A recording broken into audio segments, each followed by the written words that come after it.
Pessoal, boa noite. Então, como a gente estava conversando antes de começar a gravar, semana passada falamos sobre a igreja mãe e mestra da verdade e da vida. E a igreja como mãe e mestra da verdade e da vida, ela gera, ela alimenta, ela educa e ela protege. Como que a igreja nos gera, alimenta, educa e protege? Como toda mãe faz. Ela nos gera, alimenta, educa e protege por meio da doutrina e dos sacramentos. Então a igreja é a detentora da verdade. Deus colocou nas mãos de São Pedro as chaves do reino dos céus. Aquilo que ligares na terra será ligado no céu. Aquilo que desligares na terra será desligado nos céus. Então a igreja nos apresenta a lei de Deus, a lei que Deus deu a Moisés em Êxodo 20, que Deus entregou a Moisés. A igreja nos ensina como a viver essa lei. É disso que a gente vai falar daqui por diante, nas próximas catequeses. Vamos falar sobre a lei de Deus. A lei de Deus, dada a Moisés no Monte Horebe, foi dada em 2 tábuas. Moisés recebeu as 2 tábuas da lei, com os mandamentos. E é interessante que Deus tenha dado a Moisés 2 tábuas, porque a lei de Deus ela se divide em 2 partes. Né? Amar a Deus e amar aos irmãos. Uma vez, alguém perguntou a Jesus: Mestre, qual é o maior mandamento da lei? Jesus disse: o maior mandamento da lei é este: ouve Israel, Shema Israel. Amarás o Senhor teu Deus de todo o teu coração, de toda a tua alma, de todo o teu entendimento, de todas as tuas forças. E o segundo mandamento é semelhante a este: amarás o teu próximo como a ti mesmo. Essa é a lei e os profetas. Quando Jesus disse essa é a lei e os profetas, Jesus está dizendo que tudo se resume a isso. Resumindo todo o ensinamento, toda a revelação se resume em amar a Deus e amar o irmão. É o resumo da lei. E os 10 mandamentos, eles se dividem nessas 2 tábuas, podemos assim dizer, nessas 2 partes. Os 3 primeiros mandamentos: amar a Deus sobre todas as coisas, não tomar seu santo nome em vão, guardar domingos e festas. Esses 3 mandamentos dizem respeito ao amor que nós devemos ter para com Deus. E os outros 7 mandamentos dizem respeito ao amor que nós devemos ter para com o irmão. Honrar pai e mãe, não matar, não pecar contra a castidade, não furtar, não levantar falso testemunho, não cobiçar a mulher do próximo, não cobiçar as coisas alheias. Você vê que esses 7 mandamentos, eles dizem respeito ao relacionamento com as pessoas. E os 3 primeiros mandamentos diz respeito ao relacionamento com Deus. E aí já tem um sinal que Deus gosta de marcar nas Sagradas Escrituras. Você sabe que o Gênesis vai dizer que Deus criou o mundo em 6 dias e no 7º descansou. Ao Deus ter criado o mundo em 6 dias e ter descansado no 7º dia, ali Deus marcou que a perfeição da criação é representada pelo número 7.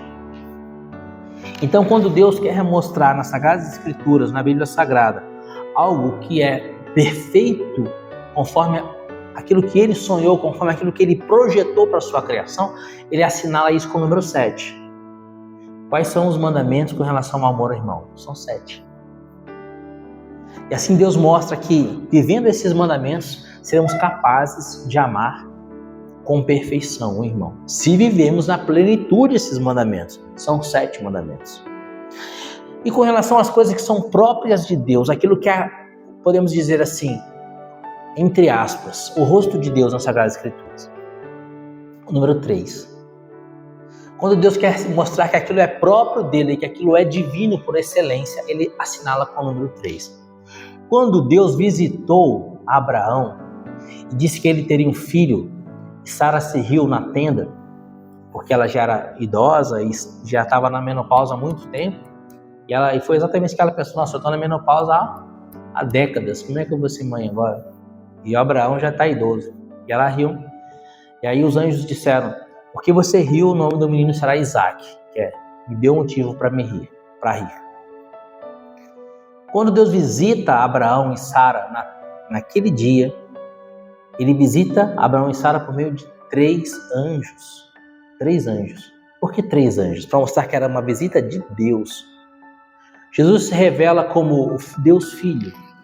Ele diz que depois que ele ascendesse ao céu, ele enviaria Deus e o Espírito Santo. E aí em Pentecostes vem o Espírito Santo e é a inauguração da igreja. Né? Jesus anuncia que fundaria a sua igreja na pessoa de Pedro em Mateus 16, 18. Pedro tem as pedras, sobre essa pedra edificarei a minha igreja. Jesus de fato põe os fundamentos da sua igreja na cruz, onde ele celebra a segunda missa, né? A primeira missa Jesus celebrou na Quinta-feira Santa. Na cruz, Jesus celebra a segunda missa da história. Ali Jesus põe os fundamentos da sua igreja. E aí a inauguração da igreja se dá em Atos dos Apóstolos, capítulo 2, versículo 1 em diante. Ali foi quando o prefeito rompeu a faixa, né? E a banda tocou a musiquinha que inaugurou a igreja e começou a funcionar. Quando veio o Espírito Santo em Atos, capítulo 2, versículo 1, desde Atos 2:1 até hoje, o Espírito Santo permanece guiando a igreja pelos séculos dos séculos. Então Deus revelou que Ele é um Deus em 3 pessoas. Deus Pai, Deus Filho, Deus e Espírito Santo. Isso é revelação. Um único Deus, mas em 3 pessoas. Assim, Ele assinalou o número 3 como o símbolo daquilo que é propriamente de Deus, aquilo que é totalmente divino. E aí na Sagrada Escritura sempre a gente vai ver essas realidades. Quando algo representa a Deus, ele é assinalado pelo número 3. Quando algo representa aquilo que deve ser perfeito, que é perfeito ou que deve aspirar à perfeição, como é o amor e a caridade, que deve aspirar à perfeição, é representado pelo número 7. E os 10 mandamentos são isso. Os 10 mandamentos, 3 primeiros mandamentos, amor a Deus, porque 3 é para Deus. 7 mandamentos, amor ao irmão. Então são as 2 tábuas da lei. Hoje vamos falar sobre os 3 primeiros mandamentos, o amor a Deus. E nessa catequese em que a gente fala sobre a primeira tábua da lei, o amor a Deus, a gente poderia discorrer sobre o que é amar a Deus com todo o coração, com toda a alma, com toda a força, com todo o entendimento. Em outras palavras mais populares para a gente, amar a Deus sobre todas as coisas. Né? Esse amar a Deus de todo o coração, com toda a alma, com toda a força e com todo o entendimento é um jeito de dizer, é um hebraísmo para se dizer amar a Deus sobre tudo, sobre todas as coisas. A gente poderia discorrer sobre isso. A gente poderia discorrer sobre o que é ouvir missa inteira aos domingos. A gente poderia discorrer sobre o que é não tomar o nome de Deus em vão. Só que, em vez de a gente ficar destrinchando mandamento por mandamento da primeira tábua da lei, os 3 primeiros mandamentos, eu acho interessante a gente destrinchar o que é o amor de Deus, como Deus nos ama, e como que nós precisamos retribuir esse amor. Porque se eu entendo como Deus me ama, e se eu pago o amor com amor e amo a Deus em contrapartida, é claro que eu vou ouvir a missa, dia de domingos e festas e solenidades, e é claro que eu não vou ficar zombando, fazendo brincadeira de mau gosto no nome de Deus, dos santos, da Santíssima Virgem, com as coisas sagradas. Então, se eu amo a Deus, naturalmente, eu vou viver os outros 2 mandamentos que são ligados ao amor a Deus, certo? Então, para a gente não perder não perder tempo, né? Isso não é perder tempo, mas para a gente para a gente focar o nosso pouco tempo que nós temos aqui na catequese, eu vou discorrer apenas sobre o amor a Deus, que é o resumo da primeira tábua da lei, né? Amar a Deus. Os 10 mandamentos no Catecismo da Igreja Católica, que é o nosso Google, né? Google Católico. Aqui no nosso Google Católico, os 10 mandamentos, eles começam a ser apresentados no parágrafo 2052, 2051, né? Logo depois que a gente, semana passada, encerrou a catequese falando sobre os mandamentos da igreja. Vocês lembram disso? A gente encerrou no parágrafo 2041, que a gente falou sobre os 5 mandamentos da igreja. E aí os 10 mandamentos da lei de Deus, eles já começam no parágrafo 2051. Só que eu quero abordar com vocês, para o início dessa catequese, o parágrafo 2083 do Catecismo da Igreja Católica. Amarás o Senhor teu Deus de todo o teu coração, de toda a alma e de todo o teu entendimento. Essa é uma citação de Deuteronômio, capítulo 6, versículo 4. Diz assim o Catecismo da Igreja: Jesus resumiu os deveres do homem para com Deus com estas palavras: A gente está lendo o parágrafo 2083 do Catecismo. Jesus resumiu os deveres do homem para com Deus com essas palavras: amarás o Senhor teu Deus com todo o teu coração, com toda a tua alma, com todo o teu entendimento. Aqui o Catecismo está citando Mateus 22, versículo 37. Essas palavras são um eco imediato do apelo solene: ouve Israel, o Senhor nosso Deus é o único Senhor. E aqui está citando Deuteronômio 6:4. Shema Israel. Shema, ouve Israel. O Senhor nosso Deus é o único Senhor. Deus amou primeiro. O amor do Deus único é lembrado na primeira das 10 palavras, ou seja, no primeiro dos 10 mandamentos. Em seguida, os mandamentos explicitam a resposta de amor que o homem é chamado a dar a Deus. Então, o que o Catecismo está dizendo aqui? O Catecismo está dizendo basicamente isso. Deus nos amou. Deus nos amou por primeiro. E porque Deus nos amou, nós precisamos amá-lo também, porque amor com amor se paga. E qual que é o primeiro ponto para a gente amar a Deus? Ouve Israel. Shema Israel. Ouve Israel. É o primeiro ponto. O primeiro passo para você amar a Deus com todo o coração, com toda a alma e com todo o entendimento, o primeiro passo é ouvir a voz de Deus. Ouvir não no sentido de escutar. Ouvir no sentido de entender e viver aquilo que Deus nos fala. E como que Deus nos fala? Deus nos fala por meio da igreja. Foi o que a gente meditou semana passada. É por isso que essa catequese sobre os 10 mandamentos, a primeira tábua da lei, ela vem na sequência da catequese sobre a igreja mãe mestra. É por meio da igreja que Deus nos fala. E vamos amar a Deus se ouvirmos a igreja. Será que é isso mesmo? Vamos ver o que Jesus fala sobre esse ponto. Pega comigo a palavra de Deus em João 14, Evangelho de Nosso Senhor e Salvador Jesus Cristo segundo São João, capítulo 14, versículo 15. Aqui Jesus está na Santa Ceia, na Quinta-feira Santa. Jesus sabe que vai morrer no outro dia. Jesus sabe, porque Ele é Deus e onisciente, Ele sabe que naquela noite Ele vai ser preso, que naquela noite depois dessa Santa Ceia, Ele vai orar no Getsemane, vai passar por sua agonia mortal, vai ser traído por Judas, vai ser preso. No outro dia, Ele vai morrer na cruz. Então é o adeus e despedida de Jesus aos seus discípulos, aos seus apóstolos, ou melhor, até breve, né? Até a ressurreição. Mas é a última vez que Jesus vai conversar com eles antes da paixão. E o que Jesus diz? João 14, versículo 15. Jesus diz assim: se me amais, observareis os meus mandamentos. Qual é o número que representa Deus na Sagrada Escritura que eu disse para vocês? 3, né? Então, versículo 15. Se me amais, observareis os meus mandamentos. Versículo 21, segunda vez. Aquele que retém os meus mandamentos e os guarda, esse é o que me ama. E aquele que me ama será amado por meu Pai, e eu o amarei e me manifestarei a ele. Segunda vez Jesus diz isso. Ele diz mais uma vez. Ele diz 3 vezes. Versículo 23. Se alguém me ama, guardará a minha palavra, e meu Pai o amará, e nós viremos a ele e faremos nele a nossa morada. Então, no versículo 15, Jesus diz: aquele que me ama, guarda os meus mandamentos. Versículo 21, aquele que me ama, guarda os meus mandamentos. Versículo 23, aquele que me ama, guarda os meus mandamentos. Então, o que Jesus quer que a gente faça para amá-lo de verdade? Guarde os seus mandamentos. Isso é amor a Deus.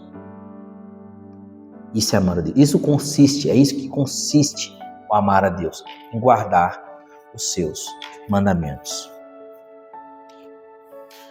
Pega comigo o Catecismo da Igreja, o Êxodo, capítulo 20,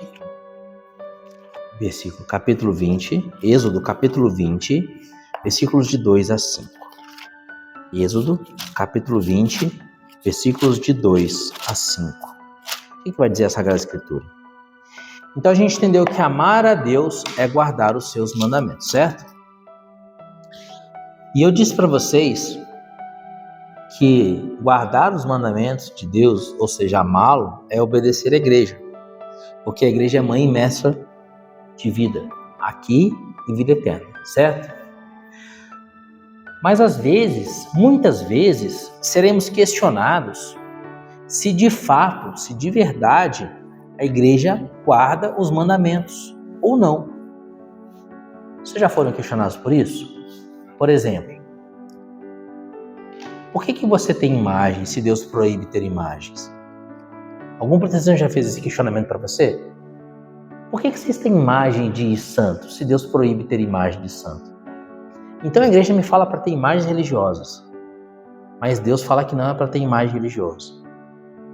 Então como é que eu vou amar a Deus, obedecer na igreja, se a igreja está falando para eu fazer algo que seja contrário à vontade de Deus? E aí? Vamos ler Êxodo capítulo 20, versículos de 2 a 5. O que diz assim? Êxodo capítulo 20, versículo 2.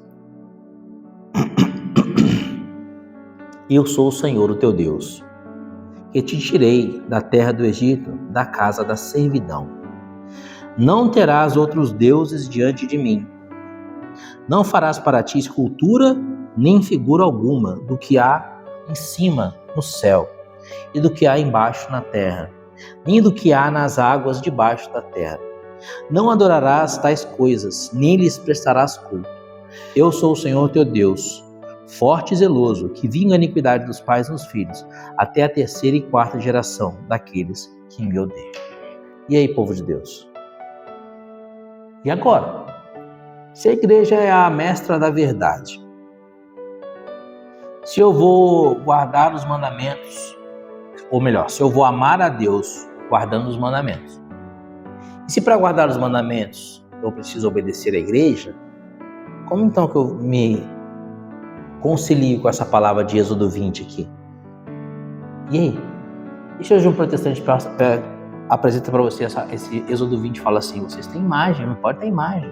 Olha o que está dizendo a palavra. Não farás para ti, versículo 4.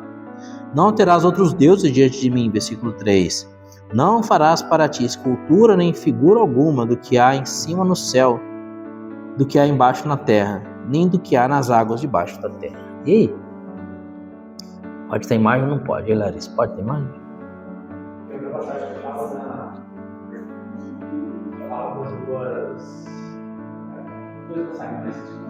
os dois passarinhos, os dois anjos, querubins, dois querubins em cima da Arca da Aliança. Êxodo 20 fala que não é para ter imagem. Êxodo 20 fala que não é para ter imagem. Mas Êxodo 25, 5 capítulos depois. Pega Êxodo, vamos avançar 25 capítulos. 5 capítulos. Êxodo 25, versículo 17. Farás também um propiciatório de ouro puríssimo. Seu comprimento terá 2 côvados e meio, e a largura de 1 côvado e meio. Farás também 2 querubins de ouro batido nas extremidades do oráculo. Oxe, não é que o Antônio estava certo? Não é que o Antônio estava certo, meu? Então, no capítulo 20, Deus fala que não é para ter imagem. No capítulo 25, Deus fala para fazer 2 imagens de querubins. Vamos ler Números. Acho que Números que vai tirar a nossa dúvida. Números, capítulo 21, versículo 8. Números 21, versículo 8. O que vai falar no Números 21, versículo 8? Fala assim. Cadê o versículo 8? Aqui. Nós pecamos porque falamos contra o Senhor e contra ti. Estou lendo o versículo 7. Roga-lhe que afaste de nós as serpentes. Então, só para a gente contextualizar, o povo de Deus havia pecado no deserto, Deus havia enviado diversas serpentes que os haviam picado e diversas pessoas tinham morrido. Então o povo se aproxima de Moisés e fala assim, Moisés, fala com Deus aí para ele parar com esse negócio, que a serpente está matando nós. E aí Moisés orou pelo povo, versículo 8. E o Senhor disse-lhe, faze uma serpente de bronze, põe-na por sinal. Aquele que, sendo ferido e olhar para ela, viverá. No Êxodo 20, versículo 4. Não farás para ti escultura, nem figura alguma do que há em cima no céu ou embaixo na terra. Números 21. Faze uma serpente de bronze. Aquele que olhar para ela será salvo, viverá. Deus fala para não fazer. Aí depois em Êxodo 25, Deus fala para fazer, 2 querubins. Depois em Números, Deus fala para fazer uma serpente de bronze, uma imagem, uma serpente de bronze, e promete que quem olhasse para aquela imagem seria curado da serpente que havia picado eles. Uma outra imagem.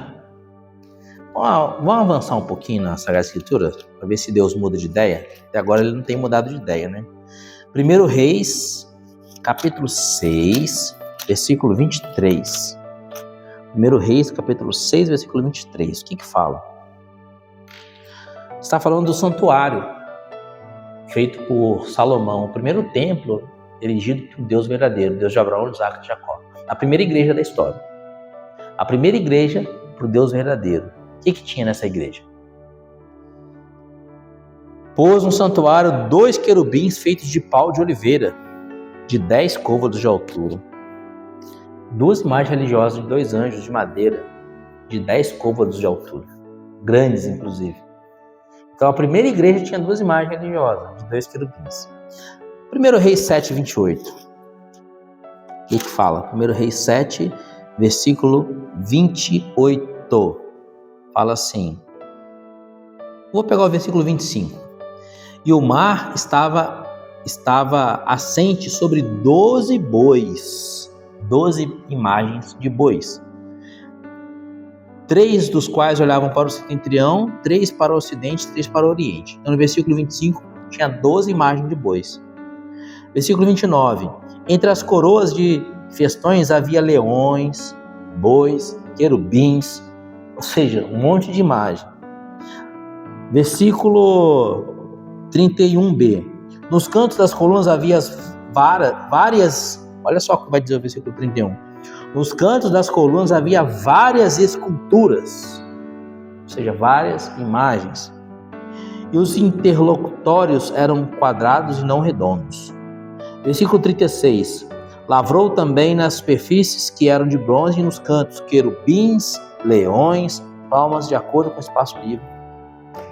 Então aqui no versículo 25 tinha um monte de imagem. No versículo 29 fala de novo que tinha um monte de imagem. No versículo 31 fala que tinha um monte de imagem. No versículo 36 fala que tem um monte de imagem. Então se no Êxodo capítulo 20, versículos de 2 a 5, Deus fala para não ter imagens, no Êxodo 25, versículo 17, Deus fala para fazer imagem. Números 21, versículo 8, Deus fala para fazer imagens. 1 Reis, capítulo 6, versículo 23, Deus fala para fazer imagens. 1 Reis, capítulo 7, versículo 28, Deus fala para fazer imagem. E aí, Deus está entrando em contradição? Qual é o primeiro mandamento? Shema Israel. Ouve Israel. Sabe quando você está conversando com alguém e a pessoa não escuta o que você está falando e a pessoa começa a falar uma coisa completamente diferente daquilo que você tinha argumentado? Você fala assim, eu não falei isso. Você não me escutou? Já tiveram essa experiência? Então o primeiro mandamento é Shema, ouve Israel. Ouve. Então vamos ouvir o Êxodo 20? Vamos lá, vamos voltar no Êxodo 20. A gente ouviu o que Deus falou de fato. Se ele estava falando de imagem religiosa. Êxodo 20, versículo 1.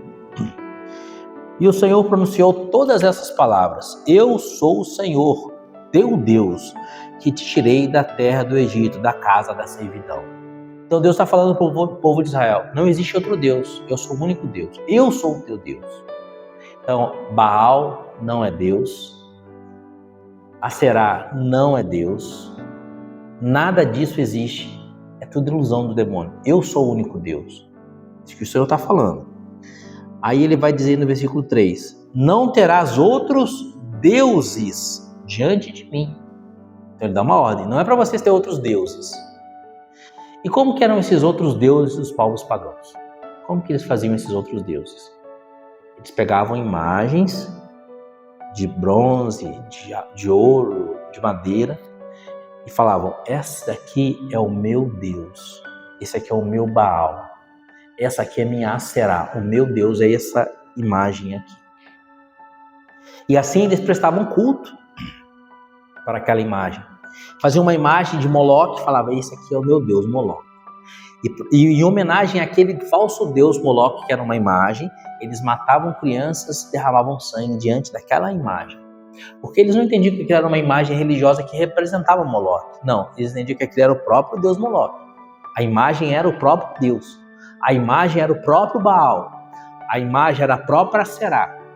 A imagem era o Deus. Então Deus fala assim, vocês não vão prestar culto a esses falsos deuses. Não é para vocês prestarem culto para Baal, porque Baal não é Deus.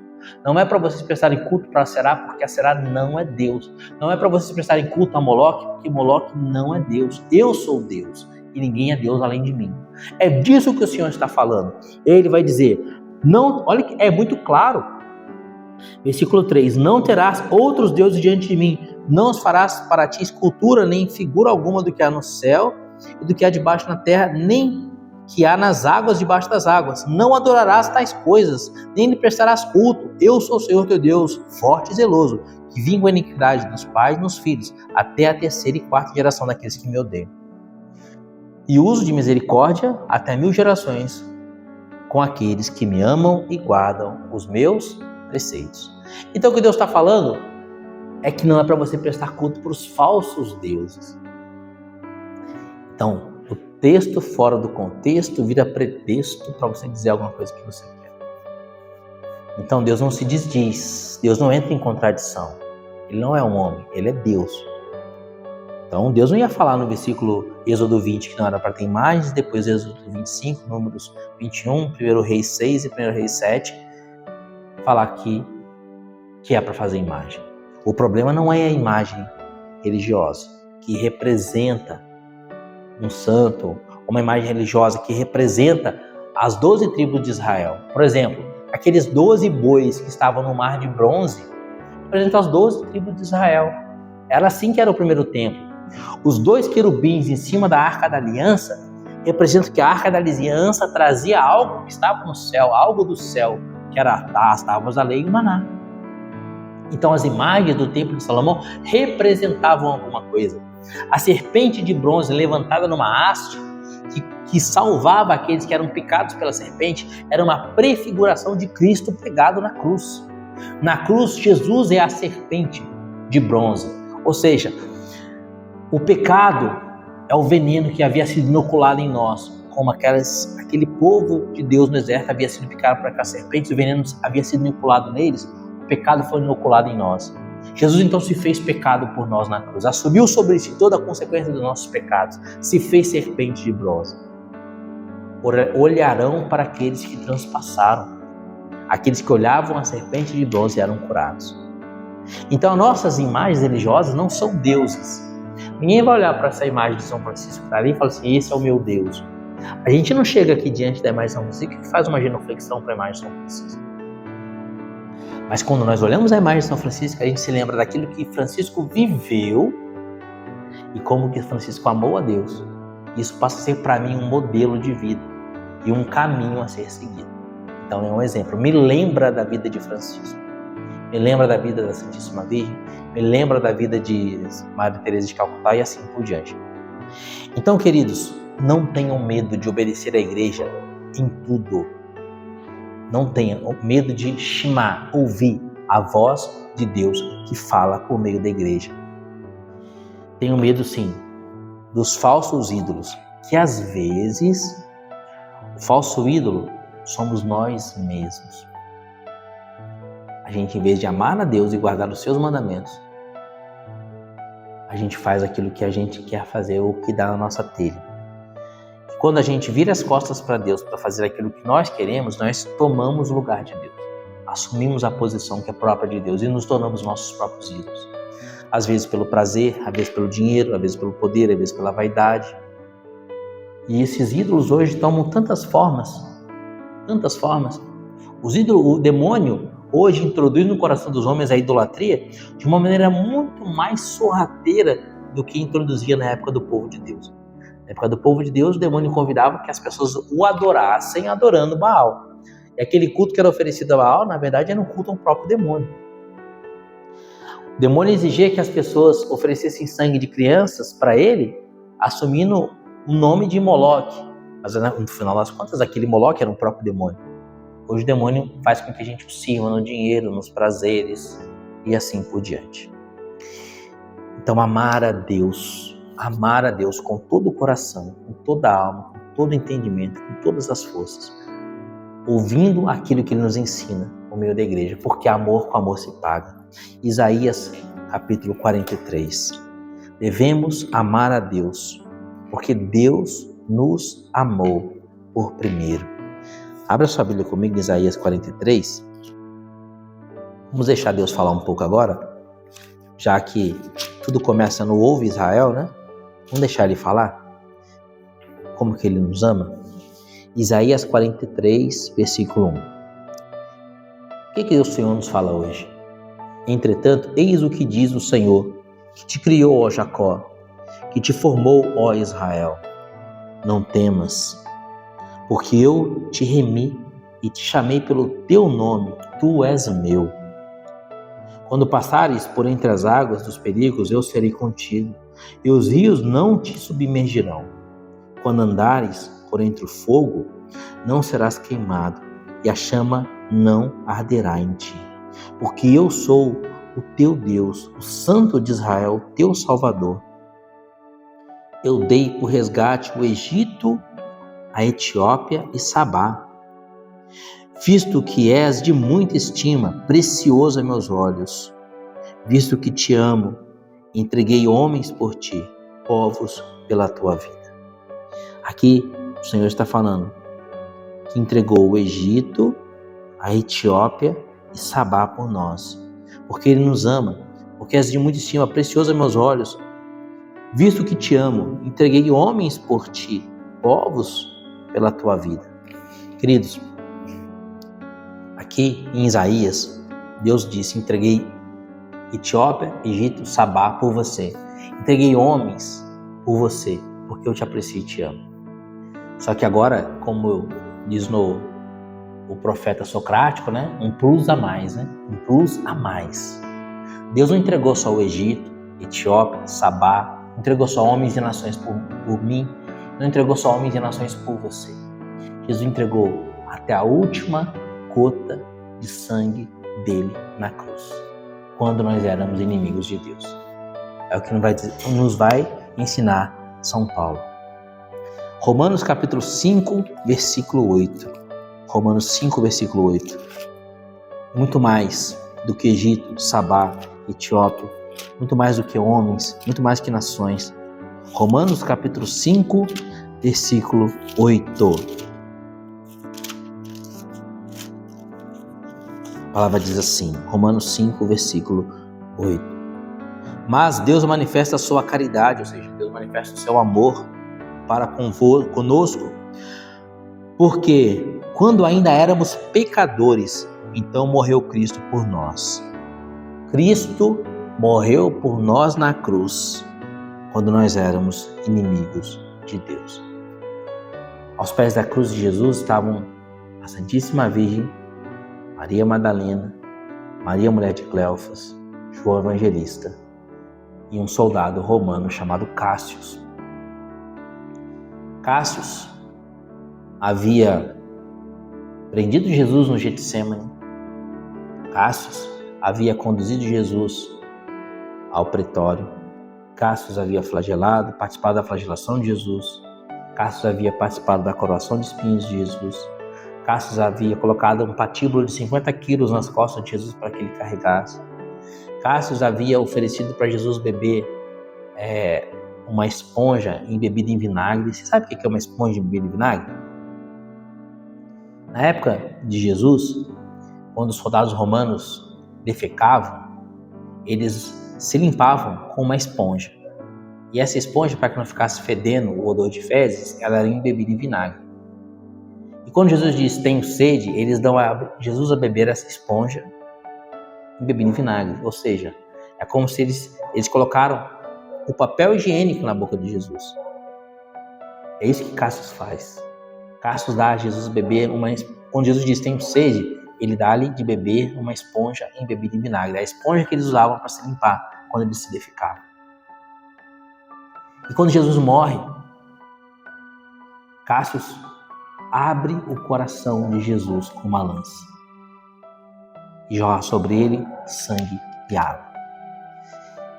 A Sagrada Tradição vai dizer que Cássius era cego de um olho. Em batalha ele havia perdido a visão de um olho e ficou cego. Mas Deus manifesta seu amor para conosco, porque quando ainda éramos pecadores, quando éramos inimigos de Deus, então morreu Cristo por nós. Ele nos amou quando éramos inimigos dele. Cássius era inimigo de Deus. E cego de um olho porque havia perdido um olho na batalha, quando sobre ele jorra o sangue e água que saíram do coração de Jesus, ele fica curado daquele olho. Aquele olho dele é restaurado. E não só o olho é curado em Cássius, mas o coração, a alma, ele é curado. E ele sente ali o amor de Jesus. Cássius percebe que Jesus morreu por ele. Não pela humanidade inteira, mas Cássius entende que Jesus morreu por ele. Então Cássius se ajoelha e diz: este verdadeiramente era o Filho de Deus. E ele se converte, se torna cristão. E a partir de então ele não era mais chamado de Cássius, mas ele era chamado de Longinus. Longinus de lança, o homem da lança, Longinus. Morreu mártir por amor a Jesus. Quando que Deus amou a Cássius, a ponto de transformá-lo em Longinus, o homem da lança? Quando ele ainda era inimigo de Deus. Quando ele ainda dava para Deus a beber a esponja embebida em vinagre. Você já deve ter ouvido falar desse santo, né? São Longinus, que é São Longuinho aqui no Brasil, né? E a gente fala São Longuinho, né? É o Cássius, aquele que abriu o lado de Jesus na lança.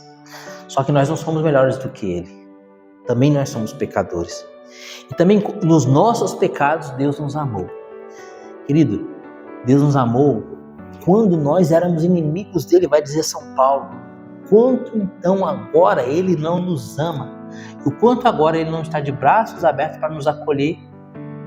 A partir do momento que nós fizemos como Cássius, colocar o joelho no chão e dizer: verdadeiramente este é o Filho de Deus.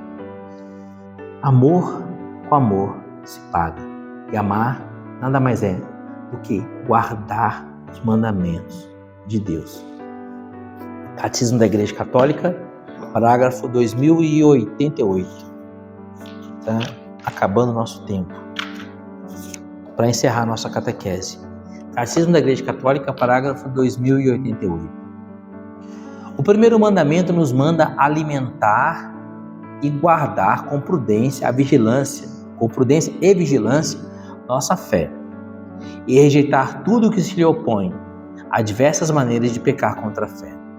A dúvida voluntária sobre a fé negligencia ou recusa ter como verdadeiro o que Deus revelou e que a igreja propõe para crer. O que Catecismo está falando aqui? Amar a Deus é guardar a sua fé e recusar, jogar fora, lançar fora tudo aquilo que é contrário àquilo que a igreja nos ensina. Porque a igreja é a mãe e mestra da verdade. Fazer a vontade de Deus é guardar os seus mandamentos. Guardar os mandamentos é obedecer à igreja. A dúvida voluntária sobre a fé negligencia ou recusa ter como verdadeiro o que Deus revelou e que a igreja põe para crer. A dúvida involuntária, agora, o que o cara está falando assim? Às vezes você realmente começa a questionar as coisas da igreja, aquilo que a igreja ensina. E às vezes essa dúvida surge no seu coração de maneira involuntária. A dúvida involuntária designa a hesitação em crer, a dificuldade de superar as objeções ligadas à fé, ou ainda a ansiedade suscitada pela obscuridade da fé. Se for deliberadamente cultivada, a dúvida pode levar à cegueira do espírito. Então, gente, se amar a Deus é guardar os seus mandamentos, e se guardar os mandamentos é obedecer à igreja, eu creio no que ensina a Santa Igreja Católica. Foi o que a gente falou na catequese da semana passada, vocês lembram? creio na Santa Igreja Católica. A gente começou até falando, como que você resume a sua fé? E a Larissa disse, pelo credo, né? E aí eu falei, um dos pontos do credo é eu creio na Santa Igreja Católica. E a gente discorreu sobre isso na catequese na semana passada inteira. Aqui o catecismo está dizendo mais uma vez, se amar a Deus é guardar os seus mandamentos, se guardar os mandamentos é aderir de corpo e alma à fé da igreja, então o demônio vai tentar fazer com que você não ame a Deus, colocando dúvidas na fé da igreja. E aí vão surgir dois tipos de dúvidas, as dúvidas voluntárias e as dúvidas involuntárias. Será que Jesus está realmente presente no Santíssimo Sacramento do altar? Uma dúvida involuntária que surgiu no meu coração e está me atormentando. Ou então, você olha para a Eucaristia, para o Santíssimo Sacramento e fala assim, Jesus não está presente no Santíssimo Sacramento. Não é possível que Jesus esteja presente no Santíssimo Sacramento. E voluntariamente você cria essa dúvida. A mãe, ela gera, nutre, educa e protege. Como que a igreja nos protege? Vocês lembram que a gente falou semana passada? Pela doutrina. Então, tenho dúvidas? Amar a Deus sobre todas as coisas. Como é que a gente chama a Deus sobre todas as coisas? Shema Israel, ouve Israel. Então vem aqui, ouve. Ouve. O que a igreja me ensina sobre isso? A igreja me ensina que Jesus está verdadeiramente presente no Santíssimo Sacramento do altar. Isso é um dogma de fé. Por que a igreja estabeleceu esse dogma? A gente dizia semana passada para nos proteger de perder a fé. E perder a fé, não amar a Deus, porque não guardaremos os mandamentos. Então o que a igreja ensina? A igreja ensina que Jesus está presente na Eucaristia, então eu creio. Então eu lanço fora toda dúvida, renuncio toda dúvida. A partir de então eu vou tentar entender como que isso acontece. Eu vou pegar a Suma Teológica, eu vou ver São Tomás de Aquino falando sobre a transubstanciação, sobre os acidentes, sobre os incidentes. E aí eu vou entender como que se dá, entender entre aspas, né? Porque é um milagre e o milagre não se entende. Mas eu vou começar a compreender a teologia presente no Santíssimo Sacramento do altar, na presença real de Jesus na Eucaristia. Parágrafo 2089. A incredulidade é a negligência da verdade. Ou seja, católico ignorante, futuro protestante. Êxodo 20, versículos de 2 a 5. Deus proíbe ter imagens. A incredulidade é a negligência da verdade. Então me disseram que não pode ter imagens. Então, me mostraram aqui Êxodo 20 dizendo que não pode ter imagem. Então eu vou virar evangélico, porque a igreja católica está errada, né? Porque tem imagens. Será? Você foi no Google ver o que o Google fala? Pesquisa no Google. Se você pesquisar no Google, você vai ver que tem vários versículos da Bíblia que Deus manda fazer imagens. E aí o Google vai te explicar por que a gente venera os santos e por que a gente os representa por meio de imagens religiosas, como o povo de Israel sempre fez pelos séculos dos séculos. Desde o primeiro templo, o templo de Salomão. Então a incredulidade é a negligência da verdade revelada ou a recusa voluntária em lhe dar o próprio assentimento. Lembra que eu falei para vocês, sabe aquela discussão? A pessoa fala assim, meu Deus do céu, mas não foi isso que eu falei para você. Não foi isso que eu disse. A recusa voluntária em dar o seu próprio assentimento. Ou seja, a pessoa não quer entender. Chama-se heresia a hesitação pertinaz após a recepção do batismo de qualquer verdade que se deve crer com fé divina e católica, ou a dúvida pertinaz a respeito dessa verdade.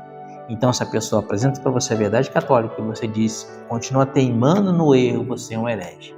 E aí você rompe totalmente com o amor a Deus. Chama-se apostasia, o repúdio total da fé cristã. Então, se você nega um ponto da fé, como a presença real de Jesus na Eucaristia, você é um herege. Se você nega toda a fé, você é um apóstata. Chama-se cisma, a recusa de sujeição ao sumo pontífice ou da comunhão com os membros da igreja a ele sujeitos. Então aqui, para encerrar essa catequese, o catecismo nos apresenta o que não é o amor a Deus. o contrário do amor a Deus. Amar a Deus é guardar os mandamentos. Guardar os mandamentos é obedecer à igreja. E o que é o desamor a Deus? O cisma, a heresia e a apostasia. Cisma, desobedecer ao Papa, romper com o Papa, recusar obedecer ao Papa e os bispos. Cisma, rachou a igreja. É o que Lutero fez. Heresia, negar um ponto da fé católica. Por exemplo, os hereges albigenses que negavam a encarnação do Verbo e a presença real de Jesus na Eucaristia. Hereges, negam um ponto da fé. Então, cisma, heresia e a apostasia, quando você nega toda a fé, como fez Lutero, abandonando a igreja e fazendo uma nova igreja para ele. Ou um católico que se torna muçulmano, ou um católico que se torna espírita, é um apóstolo, negou a fé por completo. Então esse é o caminho contrário do amor a Deus, é o desamor a Deus, é romper com a igreja, romper com o amor a Deus. Resumo da catequese de hoje, primeira tábua da lei. A lei de Deus se divide em duas tábuas, amor a Deus e amor aos irmãos. Amor a Deus é guardar os seus mandamentos. Jesus disse em João 14 que ama a Deus aquele que guarda os seus mandamentos. Porque ele nos amou primeiro, nós também devemos amá-lo. Ele nos amou até a morte de cruz. Nos amou quando nós éramos inimigos dele. Agora nós temos uma, entre aspas, dívida de gratidão para o Senhor. Precisamos amá-lo. Amar a Deus é a felicidade total e completa, aqui e eternamente. A gente só vai ser feliz se a gente amar a Deus. Só seremos felizes se amarmos a Deus, porque fomos criados para isso. Nós fomos criados para amar a Deus. Dentro do coração de cada homem tem um buraco, um vazio. Um buraco que só é preenchido por Deus. Um buraco do tamanho de Deus. Só Deus pode preencher esse vazio que tem no coração do homem. Sem Deus é depressão. Sem Deus a vida não tem sentido. Sem Deus você pode ter dinheiro, o dinheiro não te satisfaz. Você pode ter casa, a casa não te satisfaz. Você pode ter um iPhone, o iPhone não te satisfaz. Pode ter carro, pode ter o que você quiser. Você pode ser famoso, conhecido no mundo inteiro e terminar se suicidando. Porque você vai perceber que o dinheiro, a casa, o celular, o carro, as joias, a fama, a riqueza, os milhões não desfazem o buraco que tem no seu coração. E aí você vai jogar todo esse dinheiro nesse buraco do coração e ele vai desaparecer no precipício. Você vai jogar o carro lá e ele vai desaparecer no precipício. Você vai jogar sua coleção de carros, ela vai desaparecer no precipício. Você vai jogar sua fama, vai tudo desaparecer no precipício que tem no seu coração. Porque é do tamanho de Deus, só Deus pode preencher. Amar a Deus é ser feliz aqui e ser feliz eternamente. E amar a Deus é guardar os seus mandamentos. E guardar os mandamentos de Deus é obedecer à igreja. Portanto, o demônio vai nos tentar. Qual que é o trabalho do demônio? Vai nos tirar do amor de Deus? Ele vai nos tentar. Como que é a principal tentação do demônio? Ele tem várias tentações, várias maneiras de tentar a gente. Mas a principal é fazer com que a gente perca a fé. Perca a fé. E não guarde mais o amor a Deus por meio dos mandamentos. E aí surge o cisma, a heresia e a apostasia. Então, quando surgir uma dúvida de fé, não discuta com o demônio. Sabe por que Eva caiu quando o demônio foi tentar Eva? Porque ela foi conversar com o demônio. Não conversa com o demônio. Foge do pensamento. Foge do pensamento. Se esse pensamento está contrário a alguma coisa que a igreja ensina, fuja desse pensamento. Faça um voto de fé. Vem uma dúvida, se Jesus está verdadeiramente presente na Eucaristia. Jesus, eu creio que o Senhor está verdadeiramente presente na Eucaristia. Graças e louvores se deem a todo momento ao Santíssimo e Diviníssimo Sacramento. Eu te adoro, Jesus, verdadeiramente presente às espécies do pão e do vinho. Faz um voto. Depois, o que você faz? Vai lá no Google e estuda sobre o Santíssimo Sacramento do altar. Aqui no Google. Houve uma pregação sobre o Santíssimo Sacramento. Faz uma adoração eucarística. Lê a história de um milagre eucarístico. E aí você vai fortalecer a sua fé.